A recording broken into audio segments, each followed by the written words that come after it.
নবোদয় বিদ্যালয় ভর্তি পরীক্ষায় এই প্রশ্নটি এসেছিল। প্রশ্নে বলা হচ্ছে নিম্নলিখিত জোড়াগুলির মধ্যে কোনটি যমজ মৌলিক সংখ্যা। তাহলে যমজ মৌলিক সংখ্যা কি সেটা জানতে হবে। তাহলে যমজ মৌলিক সংখ্যা হলো সেই সংখ্যা দুটো মৌলিক সংখ্যা হবে পাশাপাশি, আর যদি দুটো পাশাপাশি সংখ্যা হয় তাহলেই হবে মৌলিক সংখ্যা, অর্থাৎ পরস্পর, অর্থাৎ মাঝখানে গ্যাপ হবে, অবশ্যই একের গ্যাপ হবে। তো এখানে দেখতে পাচ্ছি প্রথম এতে আছে এ যেটা আছে অপশন, এর মধ্যে দেখতে পাচ্ছি 105, এটা যৌগিক সংখ্যা, তাহলে এটা হবে না।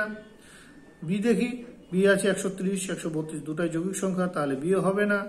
তার আগে সিটা একটু ক্রিটিক্যাল মনে হচ্ছে, তাহলে ডিটাকে দেখে নিই, 197 আছে, 198, 198 হচ্ছে যৌগিক সংখ্যা, এটা হবে না। তাহলে আমরা অপশন সিটাকে বেছে নেবো। আর সিটার মধ্যে দেখতে পাচ্ছি 137, 100 কত 39, তাহলে দুইয়েরই ব্যবধান আছে, আর দুটো পরস্পরেই, দুটোই মানে কি মৌলিক সংখ্যা। তাহলে সি হয়ে গেল যে এক জোড়া যমজ মৌলিক সংখ্যা। তাহলে যমজ মৌলিক সংখ্যা হলো কি, যেটা পরস্পর মৌলিক হবে, অর্থাৎ একটার পর একটা মৌলিক পাশাপাশি হবে, সেটা হলো যমজ মৌলিক। তাহলে এখানে দেখতে পাচ্ছি 137 এবং 139 দুটো পাশাপাশি আছে, মাঝে গ্যাপ আছে 1, তাহলে এইটা হয়ে গেল এক জোড়া যমজ মৌলিক সংখ্যা বা টুইন প্রাইম নাম্বার।